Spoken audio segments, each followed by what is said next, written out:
என் பேர் சரவணன், எங்கள் மனைவி பேர் பாமா, என் பையன் பேர் கிஷோர். 2021ஆம் ஆண்டு மருத்துவம் படிக்க மேற்படிப்பு படிக்க ரஷ்யா அனுப்பிச்சி வச்சேன் சார்.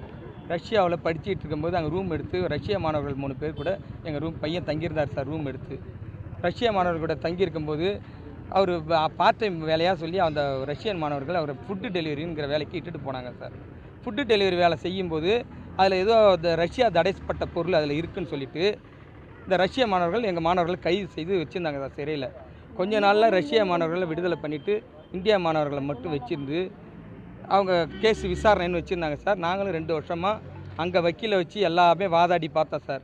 கடைசியில் இது வரைக்கும் எங்களுக்கு தீர்வு கிடைக்கல. நாங்களும் எம்பசி மூலயமா கேட்டோம், பிரதமருக்கு மனு கொடுத்தோம், முதல்வருக்கு மனு கொடுத்தோம். முதல்வருக்கு இப்போ போன வாரம் சிதம்பரம் வந்தாங்க, அப்போ கூட மனு கொடுத்தோம்.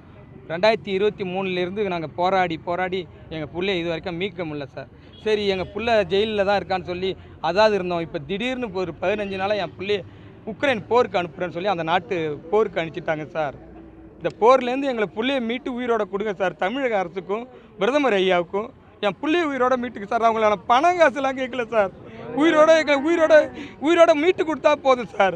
இந்த 15 நாளாக என் பிள்ளை உயிரோட இருக்கானுன்னு எங்களுக்கு தெரியல சார். நாங்களாம் குடும்பத்தோடு எல்லாம் தற்கொலை பண்ணிக்கிட்டுமா சார்? நீங்கள் சொல்லுங்கள் சார், நாங்கள் வேணால் தற்கொலை பண்ணிக்கிறோம். சரி சரி.